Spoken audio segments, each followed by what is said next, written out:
문제를 하나 내드릴게요. 퀴즈 시간. 빠밤빰. 자, 감기에 걸리면 어디에 가야 될까요? 어느 병원을 가야 되죠? 내과. 머리가 아프면 어디를 가야 될까요? 병원에. 그것도 내과를 가야겠죠. 이가 상하면 어디로 가야 될까요? 치과.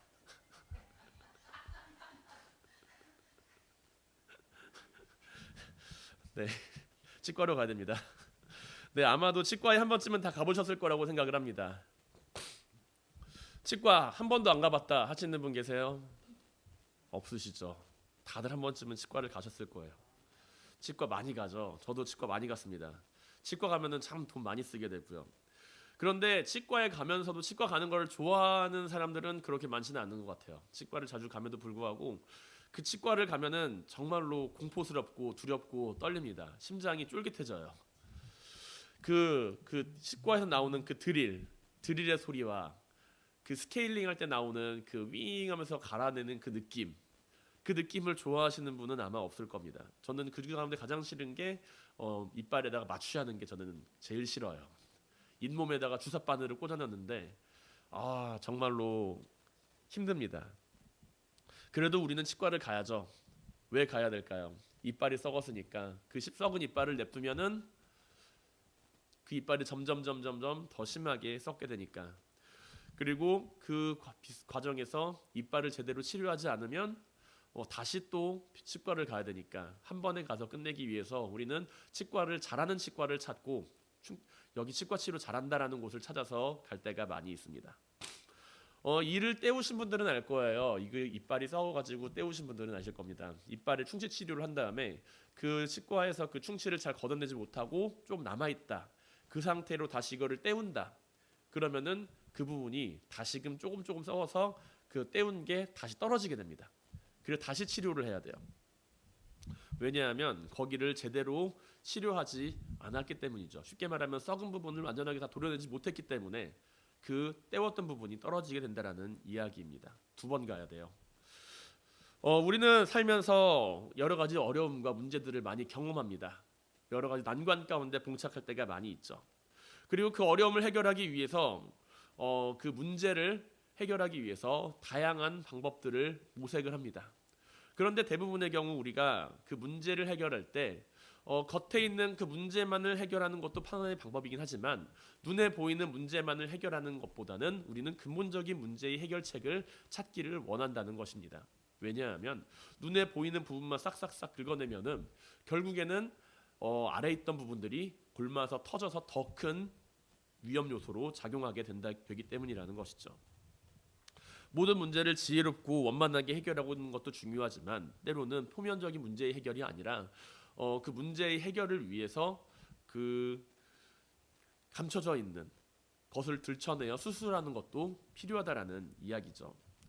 그렇기 때문에 우리는 문제를 해결하는 일에 있어서 그 원인을 파악을 하고 그 원인을 해결하기 위해 많이 노력을 합니다.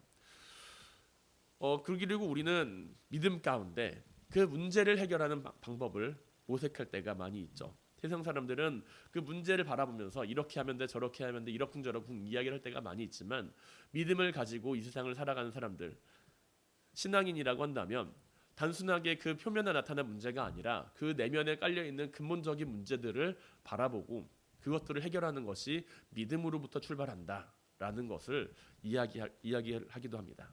그리고 그 가운데 우리는 종종 문제 앞에서 기도해야 합니다라고 이야기를 한다는 것이죠. 우리 앞에 문제가 있어요. 그러면은 우리는 어떻게 하자 그러죠? 그 문제를 바라보고만 있지 말고 함께 기도하자라고 이야기를 한다는 이야기입니다. 힘들고 어려울 때 기도하죠. 기쁘고 즐거울 때도 기도하기도 하지만 힘들고 어려울 때 기도의 자리를 찾게 되는 경우가 많이 있습니다. 우리가 마주한 위기 앞에서 주님을 믿고 있으면서 기도한다고 이야기를 합니다. 그리고 내가 기도하는데 이 문제가 해결되지 않는 것에 대해서도 고민하기도 합니다. 믿음이 없어도 세상 살아가는 데는 지장이 없고 기도하지 않아도 세상 살아가는 데 문제는 없다고 생각이 됩니다. 그러나 우리가 믿음이 없이 기도하는 모습이 없이 세상을 살아간다면 어떻게 될까요? 치과에서 치료를 받고 아직도 상한 이빨을 간직한 채 살아가고 있는 모습과도 같을 것이라는 이야기이죠. 우리가 문제의 원인을 해결하지 못한 채 겉에 난 부분만을 치료하고 살아간다면 다시금 상처는 곪아서 터지게 될 것이라는 것입니다. 믿음 안에서 우리가 문제를 해결한다는 것은 그 상처를 드러내고 그 상처를 바라보고 그것을 치료할 수 있는 것을 이야기를 합니다. 단순히 눈에 있는 문제만을 바라보고 해결하는 것이 아니라 우리가 믿음 안에서 기도한다라는 것, 믿음 안에서 문제를 해결하고자 한다라는 것은 내 내면에 들어있는 근본적인 문제의 원인을 해결하고자 한다라는 이야기와 같다라는 것이죠. 우리는 어떻게 믿음 안에서 문제를 마주하고 기도하고 있습니까? 우리는 때로 믿음과 기도를 혼동할 때가 있어요. 기도하는 것과 믿음을 혼동할 때가 있다는 이야기입니다. 기도를 많이 하는 사람이 곧 믿음을 많이 가지고 있는 큰 믿음을 가지고 있는 사람처럼 바라보게 될 때가 있다는 것입니다. 열심히 기도하는 사람일수록 믿음이 좋은 사람으로 여기게 된다는 것이죠. 많은 경우에 그것은 옳은 이야기일 것입니다. 그러나 열심히 기도하는 사람일수록 과연 믿음이 좋은 사람일까라는 질문에 대해서 생각을 해보면 반드시 그렇지는 않다라는 것을 바라보게 된다는 것이죠. 우리는 기도와 믿음의 관계성을 생각해 볼 필요가 있다는 것입니다. 열심히 기도하는 사람이 믿음이 좋다라고 이야기를 한다면 주님께서 사역하실 때, 주님께서 이 지상에서 사역을 하실 때 하루에도 아침, 점심, 저녁 그리고 매 순간마다 하나님께 기도한다라고 이야기를 하는 그 유대 바리새인들, 그들을 바라보면서도 그들의 믿음이 좋다라고 이야기를 하셔야겠지만 주님께서는 그들을 향하여서 도리어 회칠한 무덤이다라고 이야기를 하시면서 그들의 가식적인 행위에 대하여 책망을 하고 계시는 것을 보고 있다라는 것입니다. 열심히 기도하는 것도 중요하지만 그 중심이 자신에게서 벗어나지 못한다라고 한다면 그것은 그러한 기도자의 기도를 하나님께서는 기뻐 받으시지는 않는다라는 이야기와도 같다는 것이죠. 우리는 믿음을 가지고 기도합니다. 그러나 그 믿음이 내 중심을 채우기 위한 믿음이라고 한다면 그 이전에 우리는 올바른 믿음을 가지게 되기를 바라는 기도를 해야 하겠죠. 나에게 있어서 올바른 믿음이 세워지고 그 올바른 믿음 안에서 기도하는 모습이 필요하다는 이야기입니다. 우리의 욕심을 이루기 위한 기도가 아니라 우리가 하나님을 향한 참된 믿음의 기도를 드려야 한다는 이야기죠. 오늘 본문에 등장하는 사건은 우리에게 매우 익숙한 사건일 겁니다. 다니엘 하면은 떠오르는 가장 유명한 사건 가운데 하나죠. 바로 사자굴 속의 다니엘에 대한 이야기입니다. 다니엘을 시기하는 이들이 그를 제거할 목적으로 모함을 하죠. 그리고 아무리 찾아도 아무리 다니엘을 모함하려고 해도 다니엘을 고발할 근거를 찾지 못하자 그가 지키는 율법으로 말미암아 다니엘을 고발하고자 합니다. 저 친구가 하루에도 3번씩 열심히 기도를 하고 있으니 그것을 빌미로 삼아서 저 사람을 고발할 함정을 파자라는 이야기이죠. 이들은 다리오 왕에게 금령을 정해서 한 달 동안 왕 이외에 어떤 사람에게 무엇이든지 구하면 사자굴에 던져넣기로 하고 그 제안을 하고서 다리오 왕은 그 조서에 도장을 찍습니다. 그 조서는 이제 더 이상 바꿀 수가 없는 거예요. 왕이라고 해도 그것을 바꿀 수는 없습니다. 다리오 왕이 들어보니까 꽤 괜찮아 보였거든요. 한 달 동안 왕에게만 감사하는 것, 한 달 동안 왕에게만 충성하도록 하는 것, 왕 이외에 다른 사람에게 어떠한 것을 구하지도 못하게 하는 그 법령을 들어보니까 귀가 솔깃해져서 거기에 도장을 찍고 맙니다. 그 조서에 왕의 직인이 지켜서 그 누구도 그 법을 바꿀 수 없다라는 사실을 알았음에도 그것이 뭐 딱히 문제가 되는가라는 생각을 가지고서 도장을 찍었겠죠. 그런데 그 조서에 왕의 도장이 찍힌 그 상황 가운데 다니엘은 하루에 3번씩 예루살렘을 향하여 기도하는 것을 멈추지 않았습니다. 우리는 이러한 다니엘의 모습을 바라보며 다니엘을 위대한 믿음의 사람으로 바라봅니다. 다니엘은 어떤 믿음을 가지고 있었고 어떻게 믿음의 기도를 하나님께 드릴 수가 있었을까요? 다니엘의 기도를 바라보면서 다니엘의 그 믿음을 바라보면서 우리는 한 가지 사실을 바라볼 수가 있습니다. 바로 다니엘은 누군가의 눈치를 보면서 기도하는 사람이 아니라 하나님 한 분만을 바라보며 기도하는 사람이었다는 것이죠. 그것이 다니엘의 믿음이었다는 이야기입니다. 여기서 누군가의 눈치를 본다는 것은 자기 자신까지 포함하는 부분이라고 볼 수가 있습니다. 눈치를 본다는 것은 때로는 주변 상황을 고려하면서 주변에 있는 상황을 고려하는 센스 있는 사람, 눈치 빠른 사람, 그렇게 이야기를 할 수도 있겠지만, 그러나 부정적인 측면으로 바라보게 된다면, 저 사람이 눈치를 너무 많이 봐라고 한다는 측면으로 바라보게 된다면, 주변 사람들의 이야기에 너무 휩쓸리고 주변 사람들의 말에 너무나도 그 흔들림이 강한 사람을 이야기한다라고도 볼 수 있다는 것이죠. 우리가 믿음 안에서 기도하는 가운데 우리는 때로 타인의 시선을 의식할 때가 많이 있습니다. 내가 가진 믿음, 내가 하는 기도의 모습을 통해서 사람들이 나를 과연 어떻게 바라볼 것인가 라는 것을 생각한다라는 것이죠. 내가 하는 그 기도의 모습이 다른 사람이 어떻게 바라보게 되고, 그것을 통해서 그 사람은 나를 어떻게 생각할 것인가가 기도하는 사람의 마음 가운데 깔리게 된다라는 이야기입니다. 이런 모습을 우리는 종종 경험해요. 언제? 식사 기도할 때, 언제? 사람들이 많이 모인 장소에서 기도하라고 할 때, 언제? 내가 다른 사람들 앞에서 무엇인가 기도에 대한 모습을 이야기를 할 때, 우리는 종종 내 자신이 기도하는 그 기도의 모습에 대하여 여러 가지를 생각하게 된다는 이야기입니다. 그러나 기도라는 것은 무엇입니까? 하나님을 바라보는 믿음의 모습이 우리에게 드러나는 것이죠. 기도라는 것은 하나님을 향한 그 믿음의 모습이 우리의 입술을 통하여서 증거되는 행위입니다. 하나님을 바라보면서 하나님과 나누는 교제의 모습이고, 하나님과 나누면서 하나님과 나누는 대화의 모습이라고 우리는 이야기를 합니다. 그렇기에 주변을 바라보는 사람이 아니라 하나님을 바라보는 사람이 기도할 수가 있고, 하나님을 향하여 믿음을 가지고 있다라고 하는 사람은 어떤 상황 속에서도 기도할 수 있는 입술을 열 수 있다라는 이야기이죠. 다니엘의 기도를 보시길 바랍니다. 다니엘은 어떤 믿음의 기도를 하고 있었습니까? 오늘 본문 10절에서 다니엘을 향하여 성경은 다음과 같이 기록하고 있습니다. 이 조서에 왕의 도장이 찍힌 것을 알고도 자기 집에 돌아가서 예루살렘을 향하여 하루 3번씩 무릎을 꿇고 기도하며 그의 하나님께 감사하였더라 라는 것이죠.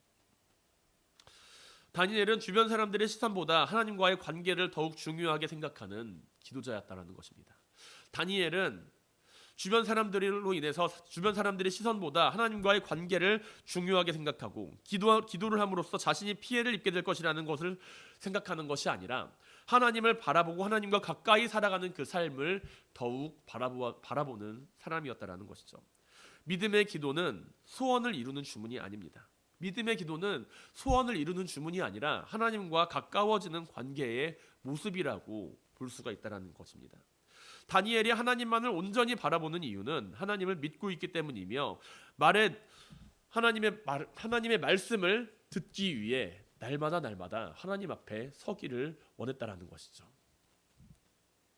우리는 믿음의 기도를 한다라고 이야기를 하면서도, 믿음 안에서 하나님께 기도를 한다라고 이야기를 하면서도 너무나도 많은 것들을 바라보고 생각하고 그리고 판단하고 그것들로 말미암아 염려할 때가 있습니다.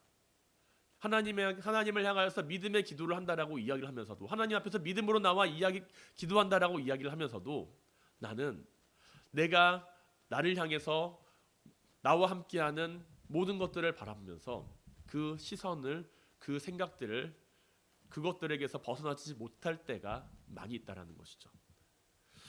말이 달리는 것을 보신 적이 있을 거예요. 어디 놀이동산이나 아니면은 뭐 유원지에 가게 되면은 말이 달리는 것을 보신 적이 있을 겁니다. 꽃마차를 끄는 말들을 보신 적이 있을 거예요. 그런데 그 말들을 보게 되면은 말에 눈가리개를 하는 것을 보신 적이 있을 겁니다. 말을 보면은 이쪽에다 이렇게 눈을 가리고 말을 끌어요. 왜냐하면 말에게 있어서 눈은 매우 중요한 감각기관이기 때문이죠. 동물들의 시야를 살펴보면 사람은 180도를 보게 됩니다. 개는 260도를 보게 돼요. 260도, 사람보다 좀 더 넓죠. 말은 360도를 거의 다 볼 수 있습니다. 말을 보면 눈이 옆에 달렸죠. 말이 이렇게 길고 옆에 달려서 거의 360도를 다 보는 거예요. 위아래까지. 말은 오른쪽과 왼쪽을 따로 볼 수도 있고, 홍채가 가로형, 타원형으로 되어 있어서 먼 곳과 가까운 곳을 동시에도 볼 수가 있는 그런 눈의 구조를 가지고 있다고 그래요. 그래서 눈에 보이는 것이 많아서 쉽게 겁에 질릴 수 있기에 말에게 눈가리개를 씌워서 앞만을 보고 달리게 한다라는 것이죠. 우리는 기도를 하면서 과연 무엇을 바라보고 있습니까? 내가 하나님을 향하여서 믿음의 기도를 한다라고 이야기를 하면서 나의 시선은 과연 무엇을 바라보고 있나요? 누구를 바라보고 있습니까? 하나님만을 바라보는 기도자의 기도는, 하나님을 믿으며 기도하는 기도자의 그 기도는 자신의 소원이나 상황 가운데서도 오직 하나님을 바라보는 기도라는 것이죠. 다니엘은 하나님만을 바라보며 하루에 3번씩 기도하였습니다. 그것은 그의 믿음이었고 하나님을 신뢰하였기 때문에 가능한 일이었습니다. 기도하는 가운데 그는 자신의 주변에 있는 상황들을 바라보는 것이 아니라 하나님만을 바라보았다라는 것이죠. 우리는 그것을 다니엘의 기도를 표현하는 한 부분에서 발견할 수가 있습니다.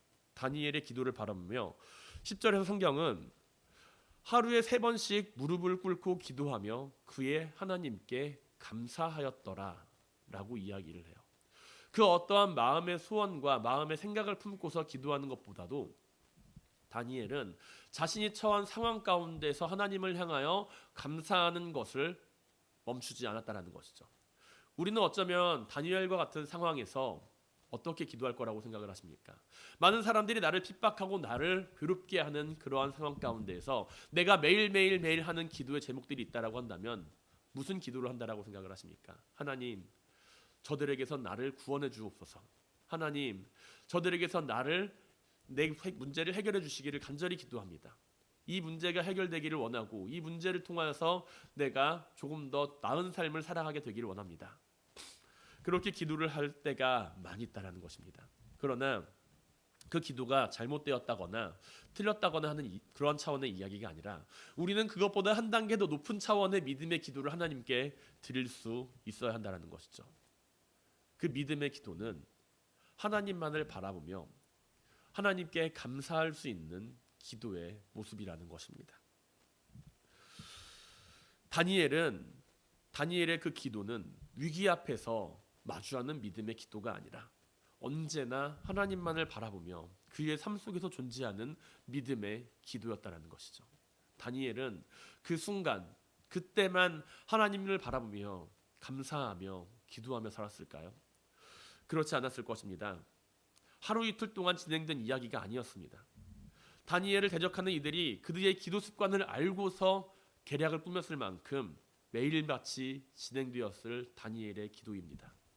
다니엘의 기도는 단순히 위기 앞에서 하나님을 찾는 기도가 아니라 날마다 하나님 앞에 나아가며 감사하는 기도의 모습이었고, 그리고 그의 삶 속에서 그 믿음의 증거는 그의 기도의 모습으로 나타났다라는 이야기이죠. 사랑하는 성도 여러분, 언제나 하나님을 바라보며 믿음의 기도를 이루어 가시길 바랍니다. 다른 누구의 눈치를 보지 마시고 오직 하나님 앞에 나아와서 기도할 수 있는 믿음을 가지시길 바랍니다. 하나님 앞에 나아가서 기도하는 가운데 우리가 마주하는 것은 세상의 걱정이나 근심이나 나의 마음의 소원이나 생각이 아니라 하나님을 바라보며 하나님께 감사하는 그 모습입니다. 시편 62편에서 시인은 다음과 같이 노래하죠. 나의 영혼아 잠잠히 하나님만 바라며 나의 구원이 그에게서 나오는도다. 오직 그만이 나의 반석이시요 나의 구원이시요 나의 요새이시니 내가 크게 흔들리지 아니하리로다. 넘어지는 담과 흔들리는 울타리같이 사람을 죽이려고 너희가 일제히 공격하기를 언제까지 하려느냐. 그들이 그를 그의 높은 자리에서 떨어뜨리기만 꾀하고 거짓을 즐겨하니 입으로는 축복이요 속으로는 저주로다. 나의 영혼아 잠잠히 하나님만 바라라. 물은 나의 소망이 그로부터 나오는도다. 아멘. 우리가 마음속에 품고 있는 그 소망들, 우리가 마음속에 가지고 있는 마음의 여러 가지 생각들, 그것들이 내 삶의 욕심과 내 삶의 여러 가지 고민들로 말미암아 나타나는 것이 아니라 하나님으로부터 출발하길 바랍니다. 나의 영혼이 하나님을 바라보며 그 안에서 감사하는 기도의 모습을 가질 수 있길 바랍니다. 우리의 믿음이 언제나 하나님을 바라보는 믿음이 되고 그 믿음의 기도를 통해서 하나님께 영광을 돌리는 모든 성도님들이 되시기를 주님의 이름으로 간절히 축원드립니다. 또한 기도의 자세를 우리가 잃지 않을 때 우리는 하나님을 증거할 수가 있습니다. 올바른 믿음을 가지고 있고 그 믿음을 가지고서 기도하는 그 기도의 자세를 잃고 있지 않을 때 우리는 하나님을 증거할 수 있는 증거자가 될 수 있다는 거예요. 다니엘의 기도는 참으로 미련한 것처럼 보입니다. 잠시만 그 상황을 피하면 돼요. 한 달입니다. 길지도 않아요. 한 달 정도의 그 시간만 잠깐 숨어서 하거나 잠시 잠깐 기도를 멈추거나 하면 되는 그러한 상황입니다. 잠시만 그 상황을 피하면 해결될 일을 굳이 일을 크게 만드는 것처럼 보입니다.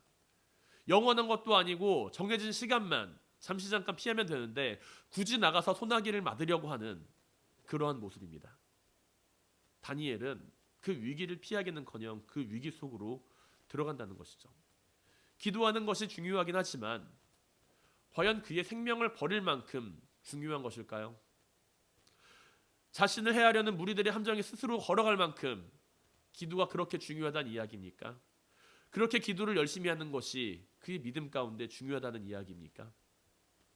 그러나 다니엘의 이러한 모습은 반대로 말하면 다니엘의 적들도 인정할 만큼 큰 믿음이라는 것이죠.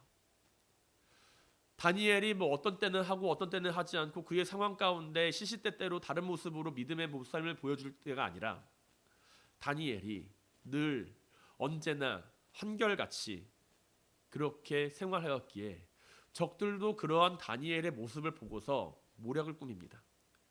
반대로 말하면 적들이 그걸 인정했다는 거예요. 다니엘의 믿음을 인정했기 때문에 나는 그것을 통해서 계략을 꾸미겠다라는 이야기입니다. 우리의 적들은 우리의 믿음을 인정하고 있습니까? 내가 다니고 있는 여러 가지 상황 가운데, 내가 마주하는 여러 상황 가운데 나를 대적하고자 하는 그 무리들은 나의 믿음을 인정하고 있습니까?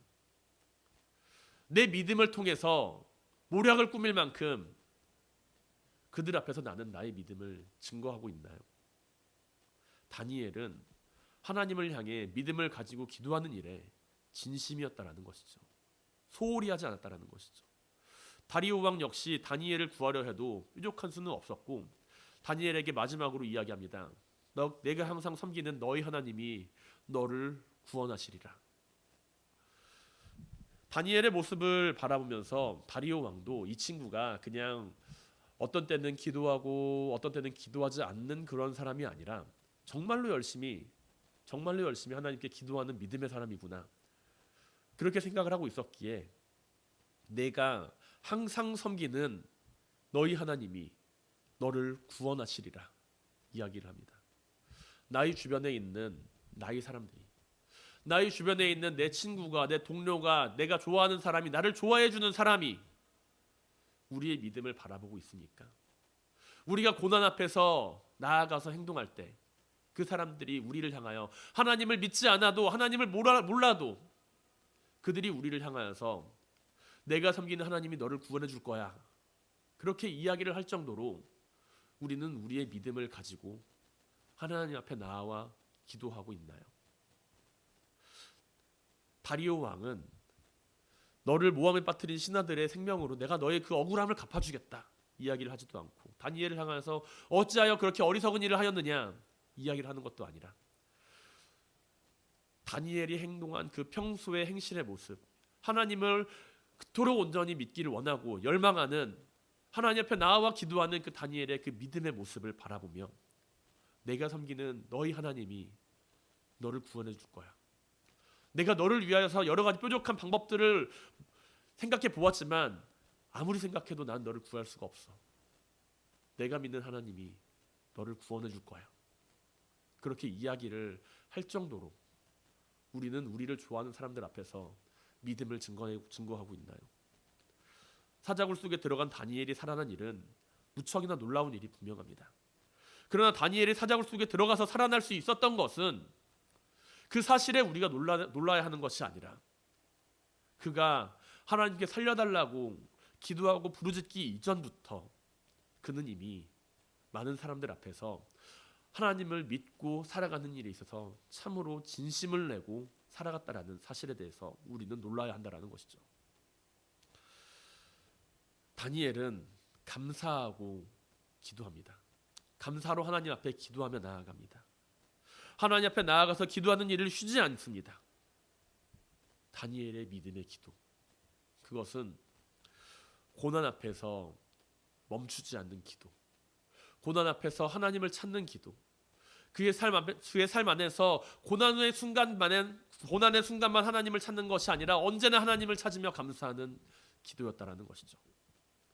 다니엘이 속한 유대 민족을 바라보면은 우리는 그들이 포로로 바벨론에 끌려왔다는 사실을 볼 수가 있습니다. 바벨론 왕국의 포로 상황 가운데 놓여 있다라는 것이죠. 다니엘의 기도는 어떤 의미를 가지고 있습니까? 다니엘은 포로로 끌려온 사람들 가운데 가장 성공한 케이스라고 볼 수가 있을 겁니다. 어찌 보면 다니엘은 그 시대의 인플루언서였다라고 볼 수도 있다라는 것이죠. 포로들 가운데 저 사람은 성공한 사람이야, 저 사람처럼 행동하면 우리도 성공할 수 있지 않을까? 라는 영향력을 끼치는 인플루언서의 그 역할을 하고 있었을 거라고 저는 생각을 합니다. 멸망한 국가의 포로된 신분으로서 자신들을 지배하는 그 나라의 총리 대신이 됐다는 거예요. 많은 사람들이 다니엘의 모습을 보면서 그가 하는 모든 일에 대하여 관심을 가지고 지켜보았을 겁니다. 다니엘의 기도는 타인의 시선을 의식하지 않고 하나님 앞에서 온전히 하나님만 바라보며 드리는 감사의 기도였지만, 다니엘의 그 기도의 모습을 바라보는 사람들은 분명히 존재했고, 그 기도를 바라보는 이들은 자신의 대적자들, 자신을 좋아하는 다리오 왕, 그리고 자신의 주변에 존재하는 수많은 다른 이웃들까지 비추어졌을 것입니다. 다니엘을 바라보면서 사람들은 하나님이 함께하는 사람의 모습, 하나님을 믿고 살아가는 사람의 그 모습을 바라보게 되었다는 것이죠. 다니엘은 창문을 열어서 예루살렘을 향하여 하루에 3번씩 하나님 앞에 감사하며 기도합니다. 그의 기도는 그의 집 앞을 지나는 사람들에게 매우 공개적인 기도였을 겁니다. 예루살렘을 향하여서 창문을 열고서 그가 기도하는 그 기도의 모습을 사람들은 그 시간만 되면 지나가면서 바라보았을 것이라는 것이죠. 사람들 앞에서 자신을 드러내고 자랑스럽게 기도하는 것이 아니라 하나님께 영광을 돌리며 감사하는 믿음의 기도였다라는 것입니다. 어쩌면 우리는 다니엘의 기도를 바라보면서 생각할지도 몰라요. 주님께서는 골방에 들어가서 기도하라고 하지 않으셨습니까? 주님께서는 골방에 들어가서 다른 사람들이 보지 않는 곳에서 기도하라고 하지 않으셨습니까? 그렇게 이야기를 할지도 모릅니다. 그러나 주님께서는 그 말씀을 하시는 이유가 외식하는 자들로서 사람들 앞에 서지 말라는 의미로서 골방에 들어가서 기도를 하라는 것이었지, 무조건 골방에 들어가서 기도를 하라는 이야기는 아니라는 것이죠. 다니엘의 기도는 어떠한 기도입니까? 그의 믿음은 어떠한 믿음입니까? 자신의 그 위기 앞에서도 자신을 감추지 않고서 하나님 앞에 감사하는 기도입니다. 그 기도가 교만한 기도라고 생각을 하십니까? 그 기도가 자기 자신을 위하는 기도라고 생각을 하시나요? 그 기도가 자신의 유익을 위하는 기도라고 생각을 한다면 우리는 다니엘을 향하여서 잘못된 시선을 바라보고 있을 겁니다. 다니엘은 창문을 열고 예루살렘을 향하여 기도합니다. 하나님께서 지금 우리들을 향하여서 행하신 그 일들 앞에서 하나님께 감사하는 그 기도를 드립니다. 다니엘의 기도는 자기 자신을 위한 기도도 아니었고 하나님을 향한 감사의 기도였으며 민족을 위한 기도였다라는 것이죠. 우리는 늘 기도하기에 힘써야 한다라고 이야기를 합니다. 우리는 늘 기도를 할 때 기도하기에 힘써라, 열심히 기도해라, 그렇게 이야기를 합니다. 무엇을 위해 우리는 기도해야 할까요? 우리는 우리의 삶의 자리 가운데 무엇을 위해 열심히 기도하고 있습니까? 아니, 우리의 삶의 자리 가운데 우리가 하나님을 믿는다고 이야기를 하는 가운데 열심히 기도를 하고 있나요? 얼마나 진실한 믿음의 기도자로서 우리는 하나님을 증거하는 삶을 살아가고 있습니까? 우리의 주변 사람들은 내가 기도하는 모습을 얼마나 발견하고 있나요? 내가 어려움에 빠졌을 때 기도하는 모습만 바라보고 있습니까? 아니면 내가 어려움에 빠졌을 때조차도 기도하지 않는 모습을 바라보고 있나요? 내가 하나님을 믿는 사람이라고 이야기를 한다면 우리는 언제나 사람들 앞에서 기도하는 일을 멈추지 말아야 할 것입니다. 하나님 한 분만을 바라보며 하나님께 감사하는 모습을 멈추지 말아야 할 것입니다. 오직 한 분 하나님만을 바라보고 살아간다는 그 사실, 내가 하나님 한 분만을 믿고 살아간다라고 하는 그 믿음은 나의 삶의 자리에서 기도의 모습으로 사람들 앞에 나타나야 한다라는 것입니다. 내가 믿음의 기도를 삶에서 이루어가며 살아갈 때 우리 주변의 사람들, 나와 친한 사람들, 나를 싫어하는 사람들, 나의 모든 이웃들, 그들은 우리의 믿음의 기도를 바라보며 하나님을 그들 또한 바라보게 될 것입니다. 우리가 행하는 선한 행실과 삶의 아름다운 모습과 함께 우리가 믿는 하나님을 그들에게 전하는 데 필요한 일은 바로 믿음으로 기도하는 모습을 그들 가운데 나타내 보이는 것이라는 것이죠. 사랑하는 성도 여러분, 하나님을 바라보며 의지하는 기도자의 모습으로 세상 사람들 앞에 서시길 바랍니다. 사람들이 우리를 바라볼 때 우리의 기도하는 모습을 바라보게 될 수 있길 바랍니다. 당신은 하나님을 믿는 사람이라고 말할 수 있는 나의 믿음이 사람들 앞에 나타내 보일 수 있길 바랍니다. 그들은 우리가 기도하는 그 기도의 모습, 믿음으로 기도하는 그 기도의 모습을 바라보며 우리 안에 함께 하시는 하나님의 역사하심을 바라보게 될 것입니다. 기도의 자리를 우리가 잃어버리면 반대로 사람들은 우리가 뭐 하는 사람인지, 저 사람이 믿는 하나님은 과연 어떤 사람인지 알지 못하게 된다는 것이죠. 하나님을 바라보고 믿으며 기도하는 가운데 우리가 기도의 자리를 잃지 않게 되기를 바랍니다. 사자굴 속의 다니엘은 그가 사자굴 속에 들어가서 자신의 생명을 보존하기 위해 기도한 것이 아니라 하나님 앞에 믿음을 가지고서 나아온 사람임을 기억하시길 바랍니다. 언제나 우리의 삶이 하나님을 바라보며 그 삶에서 믿음의 기도가 늘 자리하길 바랍니다. 그 자리를 잃어버리지 않고 언제나 믿음의 기도를 생각하며 하나님의 인도와 도우심을 경험하는 모든 성도님들이 되시기를 주님의 이름으로 간절히 축원드립니다.